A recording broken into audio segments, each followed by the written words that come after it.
प्रज्ञानं ब्रह्म प्रज्ञानं ब्रह्म। पूज्य शंकराचार्य जी के विवेक चूड़ामणि का अध्ययन कर रहे थे।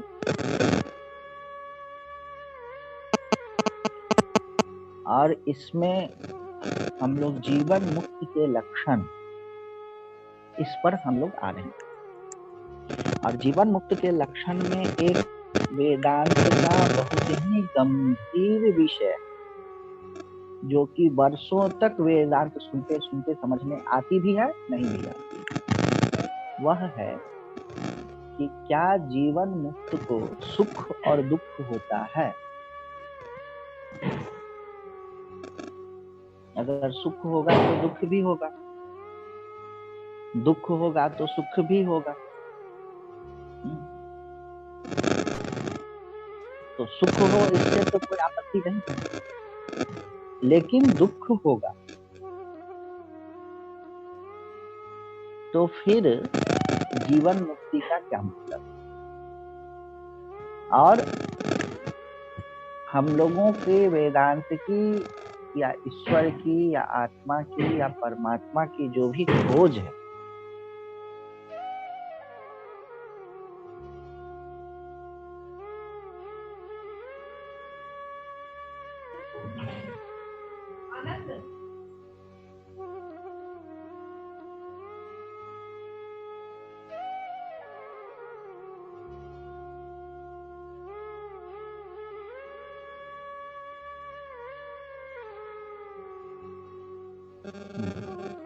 हम लोगों की जो भी खोज है ईश्वर की, वह किस लिए है? सुख की प्राप्ति के लिए और दुख की निवृत्ति के लिए।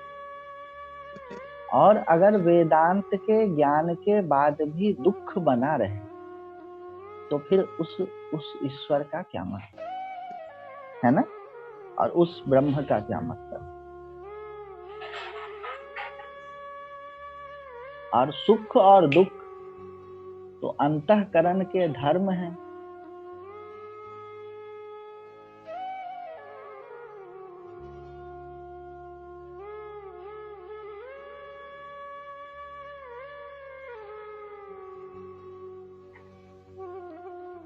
आप समझिएगा कि सुख और दुख अंतःकरण के धर्म हैं, और अंतःकरण बड़ा कॉम्प्रिहेंसिव शब्द। तो ज्ञान होने के बाद क्या ज्ञानी के मन में विचार आएगा कि नहीं आएगा? विचार अंतःकरण का फंक्शन है। अच्छा, तो ज्ञान होने के बाद ज्ञानी के मन में आनंद होगा कि नहीं होगा? अच्छा, तो ज्ञान होने के बाद ज्ञानी के मन में हर्ष होगा कि नहीं होगा? अच्छा, इस सब में आप कहेंगे कि हाँ जी आनंद होगा, हर्ष होगा, मौज होगी। अब मैं पूछूं कि ज्ञान होने के बाद ज्ञानी के मन क्रोध होगा कि नहीं होगा? आप कहेंगे अरे ऐसे कैसे कि ज्ञान होने के बाद क्रोध हो, क्यों जी? हर्ष होगा और क्रोध नहीं होगा, ऐसा क्यों? तो आप कहेंगे कि ओ जी वो तो हर्ष जो है वो तो अच्छी चीज है, तो वो तो होगा, और वो क्रोध जो है वो बुरी चीज है, तो वो नहीं होगा। अब आप देखिए कि जब मैं कह रहा हूं कि ज्ञानी के मन में हर्ष भी होगा और क्रोध भी होगा, आप कहेंगे कि अरे ये तो छोटी बात कह रहे हैं, लेकिन मैं बड़ी बात कह रहा हूं। बड़ी बात इसीलिए मैं कह रहा हूं कि ज्ञानी के मन में हर्ष अगर होता है तो ज्ञानी के मन में क्रोध होता है। मन जो है उससे वह लिप्त नहीं। और आप क्या कह रहे हैं कि क्रोध को छोटी चीज बता रहे हैं और हर्ष को बड़ी चीज बता रहे हैं। मैं यह कह रहा हूं, या वेदांत यह कह रहा है कि क्रोध और हर्ष यद्यपि बाहर दृष्टि से देखा जाए तो एक नेगेटिव इमोशन है, एक पॉजिटिव इमोशन है। लेकिन दोनों के दोनों ही इमोशंस हैं, और दोनों के दोनों ही जो भी इमोशंस आदि जो भी कुछ है वह अंतःकरण की वृत्ति है, वह माइंड का।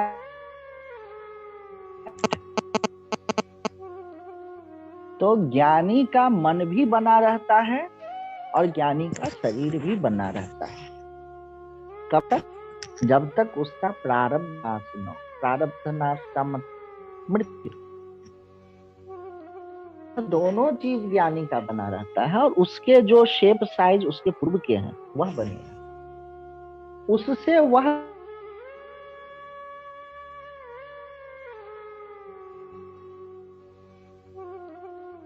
के लिए आया आपके पास में जूम क्लास में, और वेदांत सुनने के लिए आपने कहा, और पहले क्लास में आपने कहा था कि वेदांत सुनने के बाद आपका सारा दुख दूर हो जाए।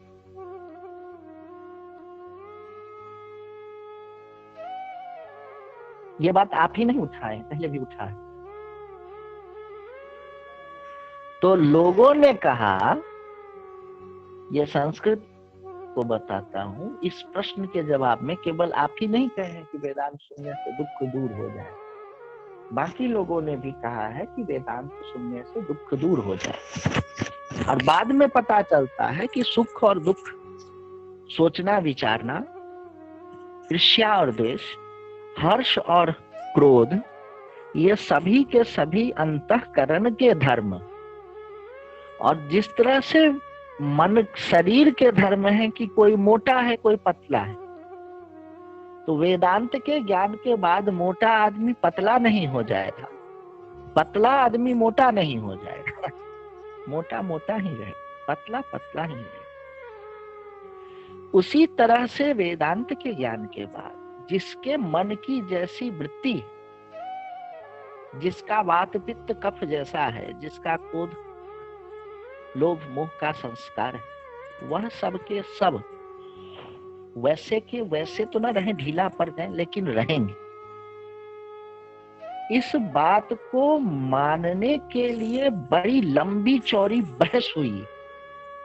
इवन करपात्री जी आदि लोगों ने भी इस पर बड़ा विमर्श हुआ, और अंत में उन लोगों ने भी निर्णय दिया कि वह बना रहे।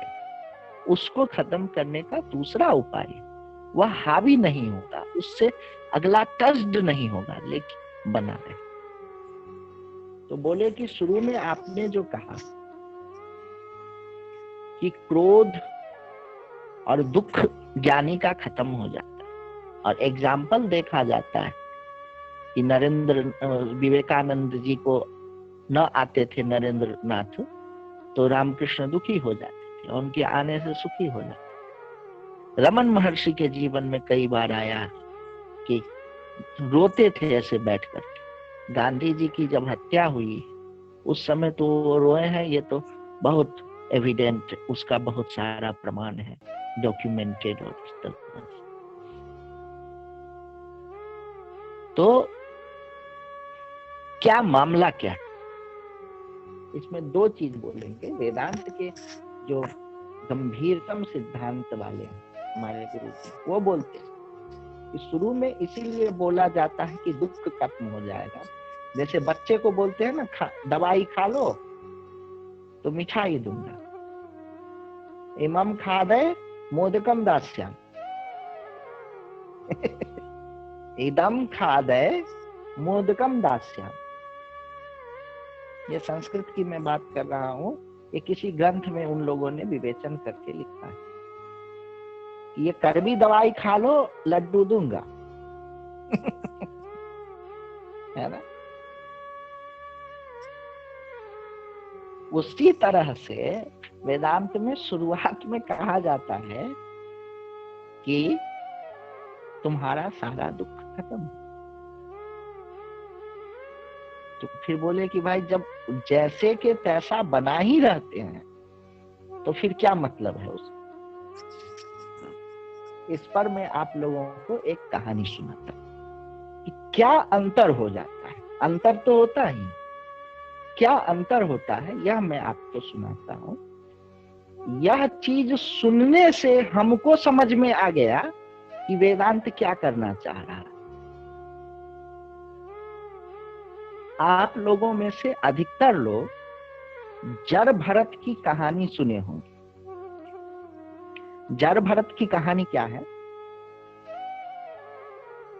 कि भरत एक राजा थे, ऋषभ देव के पुत्र, और चक्रवर्ती सम्राट। चक्रवर्ती सम्राट का मतलब होता है कि उस समय की दुनिया के जितने भी नॉन पार्ट था उस सब के वो राजा थे। चक्रवर्ती का मतलब होता है कि वह किसी को कर नहीं देता है, सभी लोग उसको कर देते हैं, कंप्लीट सॉवरिन, उसको चक्रवर्ती बोलते हैं। राजाओं में भी हायरार्की होती थी, तो जो छोटे राजा हैं वो बड़े राजा को कर देते थे, फिर बड़े राजा जो है अपने से बड़े राजा को कर देते थे, इस तरह से हायरार्की होती है। चक्रवर्ती का मतलब होता है कि जितने लोग हैं सभी लोग उसको कर देते हैं और वह किसी को कर नहीं देता। जैसे अमेरिका है, किसी को कर नहीं देता है, लेकिन अन्य राष्ट्र उसको कर देते हैं, नहीं देते हैं, तो वो चक्रवर्ती नहीं कहलाता है। चक्रवर्ती होगा कि बाकी सब उसके अंडर में और वह किसी के अंडर। मैं इतना क्यों बता रहा हूं, आगे बताऊं। तो उस समय की नॉन वर्ल्ड के वो चक्रवर्ती सम्राट थे, और बाद में जब उनको समझ में आया तो अपना राज्य छोड़कर वो जंगल में तपस्या करने चले,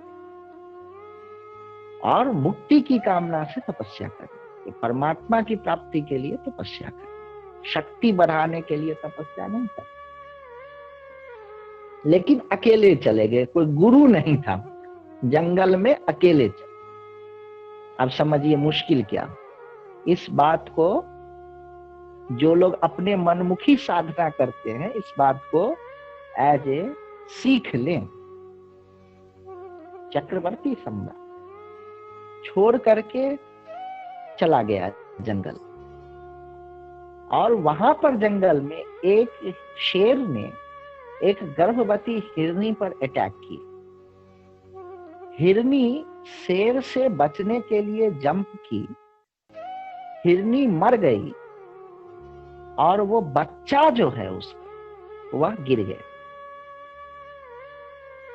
शेर भी कहीं भाग गया या जो भी हुआ, हिरनी को पकड़ के चला गया। जो वह गर्भ से जो बच्चा निकला, वह भरत मुनि देख रहे हैं ये सब घटना। उस बच्चे को वो ले आए और उसका लालन पालन पोषण करने। अब जब बच्चा बड़ा हुआ तो ये ध्यान करने बैठते, तो इनको लगता कि कोई शेर आकर के उसको तो न काट खाएगा। और जब वो बैठे रहते ध्यान करने, तो हिरन का बच्चा आता और उनकी पीठ खुजाता ऐसे ऐसे करके अपनी सिंह से, बड़ा खुश होता। समझ रहे हैं बात? चक्रवर्ती सम्राट सारे चीज को छोड़ दी, और एक हिरन के बच्चा वो लगे, उनकी वृत्ति चली है। अब उसको कैसे पालना है, उसकी रक्षा कैसे करनी है, उसको दूध कैसे पिलाना है, उसके लिए घास कैसे होगा, उसकी घास कैसे उसको रखें कि वो सुरक्षित होकर के चर सके, आदि प्रबंधन में लग गए। कर्म वसात, प्रारब्ध वसात, ईश्वर के माया वसात। काम अच्छा था, कोई बुरा काम नहीं, करुणा से प्रेरित था, दया से प्रेरित था, प्रेम से प्रेरित, बहुत प्रेम था। मरते मरते अंतिम तक उनकी यही चिंता रही कि इस हिरन के बच्चे को किस तरह में सुरक्षित रखें। और अंतिम में हिरन का चिंतन करने के कारण मृत्यु के उपरांत उनका अगला जन्म हिरन का हो। अब इसका क्या मतलब है? माइंड का जो संस्कार पड़ा वो हिरन का पड़ा, कोई ऊपर में विधाता बैठा हुआ नहीं है कि लिख दिया कि जाओ तुम हिरन में बन जाओ। जो माइंड डेथ के बाद अगला शेप लेगा, जो माइंड अपने लिए अगला बॉडी बनाए, वो हिरन का ही बना। यही पुनर्जन्म की ये है। मृत्यु के समय में जो सबसे गहरा संस्कार होता है उसी के अनुसार माइंड अगला शेप ले लेता है। ठीक, अगले जन्म में वो हिरण बने, लेकिन उनको अपने पूर्व जन्म का मिस्टेक याद था। अच्छा, हिरण बनने के कारण अब बोल नहीं सकते हैं, लेकिन वो दिमाग में चलते रहता है। जैसे स्वप्न में होता है ना कि आपकी इंद्रियां तो है स्वप्न वाली, लेकिन दिमाग में कुछ ना कुछ मेमोरी एक बनी रहती है आपके अपने होने पर, आपका जो वर्तमान जीवन है उसका। तो वो जब हिरण बन गए तो मेमोरी रही, उसके बाद वो जो है हिरण के भी शरीर को त्याग करके एक ब्राह्मण के घर में उत्पन्न हुए तीसरा जन्म में। और वहां पर वो मूर्खों जैसा आचरण करने लगे ताकि फंसना न पड़े, ताकि उनको फंसना न पड़े दुनियादारी में। और सब लोग उनको दूर दूर दूर दूर करते थे। माता पिता जब मर गए तो भाइयों और जो भाइयों की पत्नियां होती हैं उनको घर से निकाल दी। वो भी मस्त हो गए कि चलो कोई जान छूटी। उसी समय में ये अपना घूमते टहलते रहते थे, जो मिल जाता खा लेते, पड़े रहते। एक राजा थे, उनका नाम था रहुगण। राजा का नाम था रहुगण। राजाओं का गण मत समझ लीजिएगा, रहुगण नाम के राजा। और वह सप्त ऋषियों से सत्संग करने के लिए अपने पालकी से जा रहे थे। उस पालकी ढोने वालों में एक पालकी वाला बीमार पड़ गया, तो उनके सैनिक अगल बगल में घूमने लगे कि कोई एक ऐसा आदमी मिले मोटा ताजा, उसको पकड़ के लाएं और इसमें लगा दें, पालकी ढोने में लगा दें। तो ये जो भरत मुनि थे, ये अपना मस्त ध्यान में पड़े हुए थे सड़क किनारे धूल में। इनको पकड़ के ले आया, पालकी में लगा दी। अब पालकी जो लोग ढोते हैं उनके पैर की स्टेप्स होती है, एक साथ कुछ उनकी ट्यूनिंग होती है, जिससे पालकी ऊपर नीचे हिलता नहीं है या उसमें हलन चलन कम होती है। तो जो ट्रेंड होते हैं पालकी ढोने में माहिर, वो समझ जाते हैं, या आपस में उनकी कुछ कोड वर्ड होती है, हैया या 1 2 1 2 इस तरह से, जिसमें कि ये स्टेप उठाना है। तो पालकी में बैठा हुआ आदमी हिलता कम। अब भरत मुनि को पकड़ के ले आया मस्त महात्मा, हम पालकी वालों के साथ क्या चलें, कभी पैर आगे पड़ जाए, कभी पैर सीधा पड़ जाए। तो राजा सप्तऋषियों से मिलने के लिए जा रहे थे। उनको था कि जल्दी जल्दी पहुंचे, और इसके कारण देर अलग हो रही थी और पालकी हिल डोल जाए ज्यादा। तो राजा ने पालकी ढोने वालों से कि तुम लोग कैसे चला रहे हो, सबको दंडित करो। तो पालकी ढोने वालों ने कहा कि प्रभु हमारा वो नहीं, ये जो नया ढोने वाला आया है ये तो थोड़ा सा पागल दिखता है और इसके कारण से दिक्कत हो रहा है। फिर राजा ने 1-2 बार कहा, फिर पालकी से बैठे बैठे भरत मुनि को लात मार के कहा, तुम ठीक से चलो या जल्दी चलो कुछ भी। तो उन्होंने सोचा कि ये बेचारा सत्संग करने जा ही रहा है, इसको हम ही सत्संग करवा दें यहीं के यहीं। तो भरत मुनि ने कहा कि तुम चलने के लिए किसको कह रहे हो? अगर शरीर को कह रहे हो तो वह तो जड़ है, वो कहाँ चलेगी। अगर आत्मा को कह रहे हो तो वह सर्वव्यापक है, वह कहाँ किस में जाएगा। मूर्ख हो क्या राजा? राजा चौंका कि ये तो पालकी ढोने वाला आदमी, कैसा प्रश्न है कि अभी आप लोग विचार कीजिए तो आप लोगों को भी उस प्रश्न का उत्तर नहीं समझ में आएगा। चलने के लिए कह रहा है तो शरीर जड़ है, उसमें कोई क्रिया हो नहीं सकती। और आत्मा को कह रहा है तो आत्मा सर्वव्यापक है, वो कहाँ किस में जाए। जो चीज ओमनी प्रेजेंट है वह कहाँ किधर जाएगी, उसके सरकने के लिए तो कोई जगह ही नहीं। फिर तो राजा उसको देख करके फिर भी नहीं समझे, बोले कि देखो, रुको, बैठो, तुम अपना परिचय दो। बोला मेरा कोई परिचय नहीं।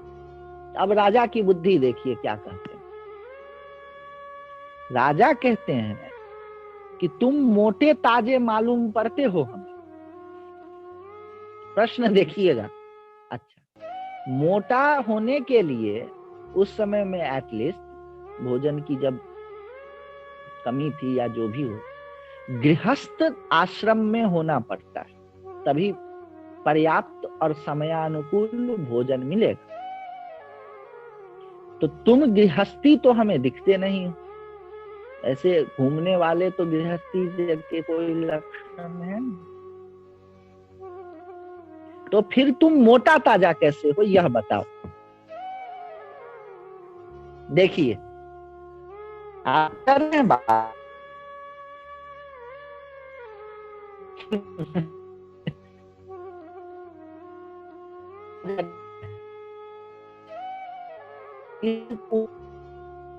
उत्तर, उस उत्तर को आप अगर ठीक से समझ लेंगे तो ज्ञानी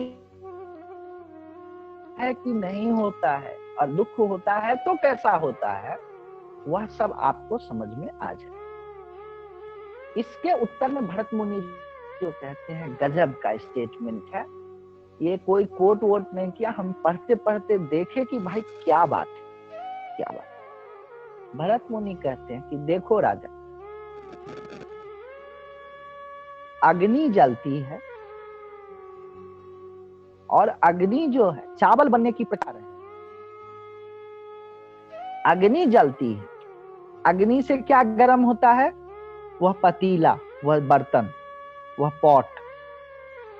बोले अग्नि जो है उस पात्र को गर्म करता है। और पात्र किसको गर्म करता है, चावल को नहीं। पात्र किसको गर्म करता है, जल को। पॉट में जो पानी होता है, जो वाटर होता है, जो चावल पकाने के लिए जल डाला जाता है, उसको गर्म करता है। अग्नि गर्म करता है पॉट को, और पॉट गर्म करता है वाटर को, जल को। और उस जल में चावल डाले जाते हैं और वह चावल जो है पक करके तैयार हो जाता है ना। तो वह कह रहे हैं कि संसार का दुख जो है, यह जो संसार का ताप जो है ना, ये जो गर्मी है, ये जलन जो है, वह शरीर को लगता है और शरीर में फिर वह मन को लगता है। और मन से चूंकि आत्मा संलिप्त है, अटैच्ड है, जिस तरह से चावल से पानी अटैच्ड है, तो वह चावल को भी पका डालता है।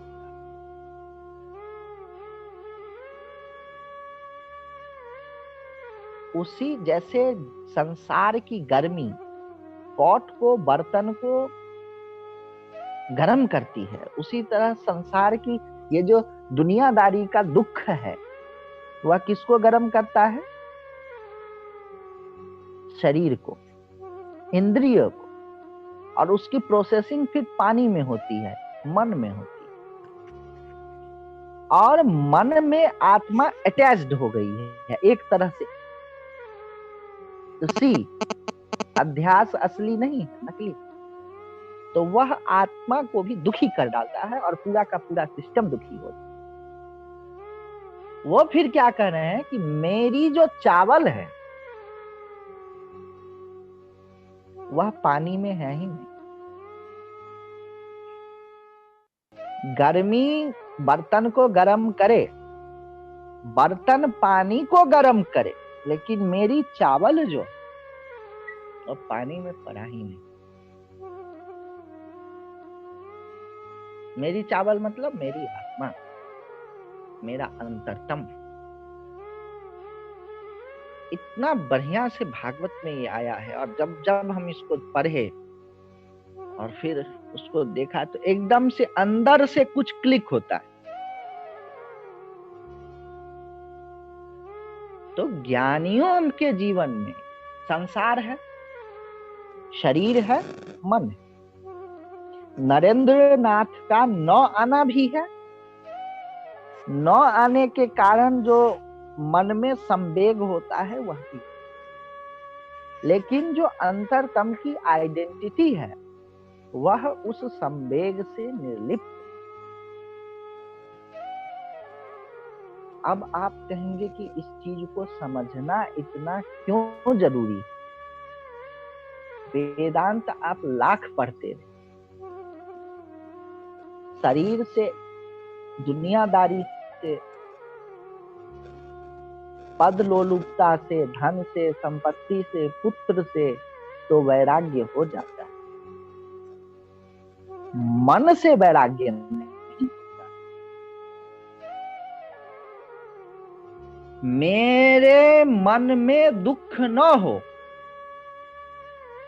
इस बात की बड़ी जबरदस्त पकड़ रहती है। आप देखिए ना, आप कहते हैं कि मेरे मन में दुख नहीं हो, इसके लिए आपकी सारी ट्रेनिंग है। चाहे वह दुख गाड़ी खरीद करके खत्म हो, बैंक बैलेंस बढ़ा करके खत्म हो, है ना, घर बना करके खत्म हो, अथवा आत्मज्ञान प्राप्त करके खत्म हो, मेरे मन में दुख नहीं होना चाहिए। भाई बात तो आप कर रहे हैं कि आप सर्वव्यापक हैं। आप किसी उपाय से जिस चीज को आप मेरा मन कह रहे हैं उसका दुख खत्म कर लें, और जो अन्य हजारों लाखों करोड़ों नहीं अनंत अंतःकरण है उसमें जो दुख भासित हो रहा है उसको कैसे खत्म करेंगे? क्योंकि आप तो सर्वव्यापक हैं। मेरे मन में विचार न उठे, लेकिन ये जो पूरे दुनिया में अनंतानंत विचार, अनंतानंत मन मस्तिष्क जीव में उठ रहा है, उसको आप कैसे रोकेंगे? और वो नहीं रुकी, उसका दुख खत्म नहीं हुआ, तो जो सर्वव्यापक आत्मा है उसका दुख खत्म हुआ क्या? नहीं हुआ। यह जो मन के प्रति गहरी आसक्ति है,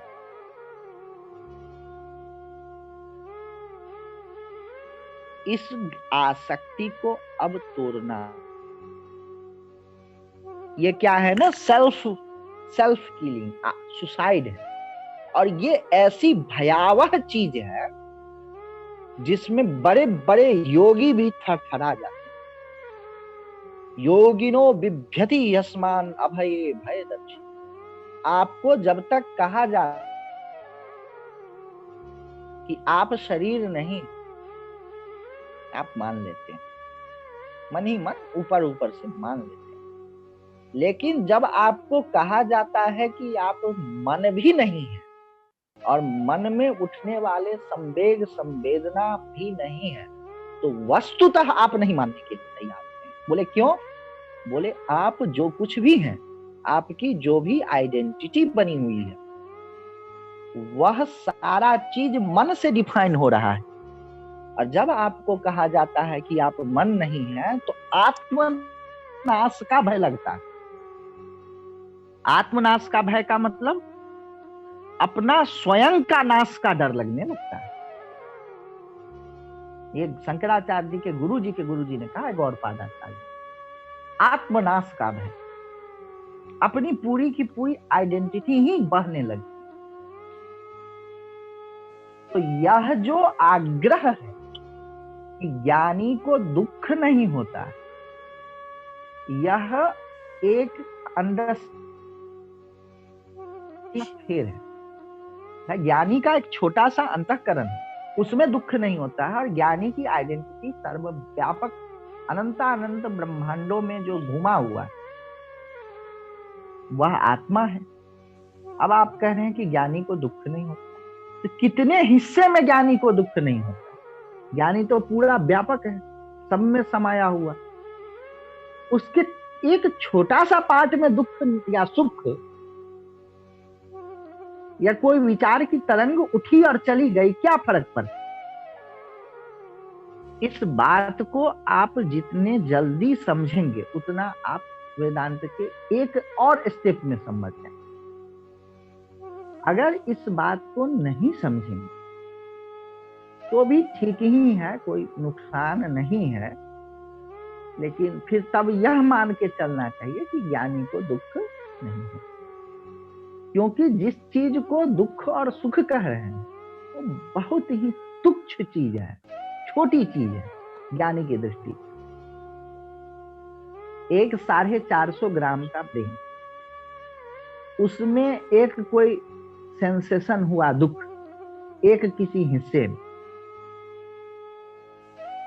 उसका नाम हमने दुख रख दिया। और ये सर्वव्यापक 450 ग्राम होता है, लगभग एक बित्ते की क्षेत्र में पूरा ब्रेन आ जाता है, एक आपके एक कटोरी भर क्षेत्र में। कटोरी में एक सुई के नोक के बराबर हिस्से में ब्रेन में सुख या दुख का सेंसेशन होता है।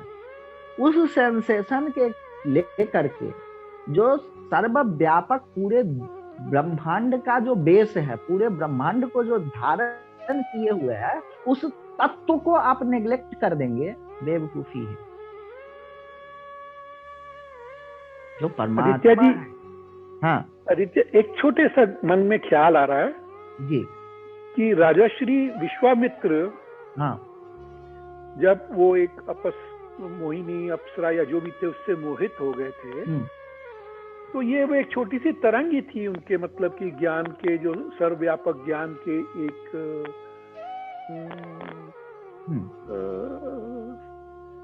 संसार में, या जैसा मर्जी बोलिए आप।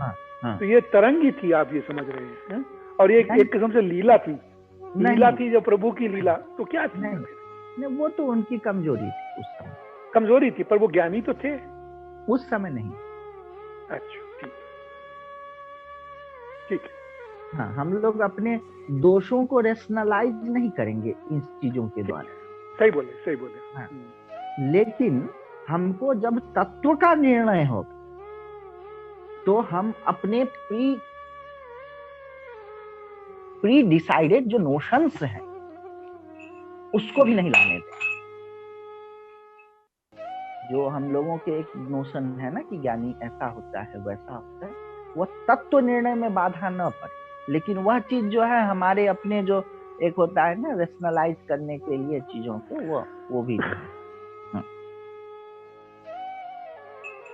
इसीलिए आप देखेंगे कि जो भारतीय चरित्र हैं पुराण आदि में, वो बड़े बड़े महर्षियों के भी दोषों को बहुत गुप्सित करने का प्रयास नहीं किया। पराशर, विश्वामित्र, दुर्वासा, है ना, एक क्रोध से भरे हुए, एक काम से वो कैसा वो कैसा। वह एक मैसेज देना चाहते हैं। हम लोग परफेक्ट माइंड क्यों चाहते हैं? इसमें स्वामी अखंडानंद जी बार बार बोलते थे कि वेदांत जो है ना, यह आपके व्यक्तित्व का डेकोरेशन नहीं है। व्यक्तित्व का डेकोरेशन का मतलब आप अपने पर्सनालिटी को सजाना चाह रहे हैं, एकदम हमको क्रोध न हो, हमको गुस्सा न हो, ठीक है। आप अपने गुस्सा को रेशनलाइज करने लगे कि हम ज्ञानी भी हैं, गुस्सा करें तो करें, उससे कोई मतलब नहीं। वो नहीं है। यहाँ पर एक दूसरे चीज का निर्णय हो रहा है। उसमें जहां पर आप व्यक्तित्व के परे, व्यक्तित्व से बाहर उठ रहे हैं, वहां पर व्यक्तित्व के गुण और दोष आपके लिए मायने नहीं रखता। यह बड़ा ही टची सब्जेक्ट है, बड़ा ही क्रिटिकल सब्जेक्ट है, और इसको हम लोगों को एकदम धीरे से समझना है। तो आज के लिए इतना ही। एक श्लोक पढ़ लेते हैं। ब्रह्मानंद रसास्वाद 436। असक्त चित्त तया यतेः अंतर बहिर अभिज्ञानम जीवन मुक्तस्य लक्षणम। ब्रह्मानंद रसास्वाद के आसक्त हुए चित्त से यति अंतर बहिर विज्ञानम जीवन मुक्तस्य लक्षणम। अंतर बहिर अभिज्ञान, अंतर और बाहर का किसी भी चीज का उसको ज्ञान नहीं रहता है। ये यति का, जीवन मुक्त का लक्षण है। अब आज कोई प्रश्न हो तो उसको पूछिए।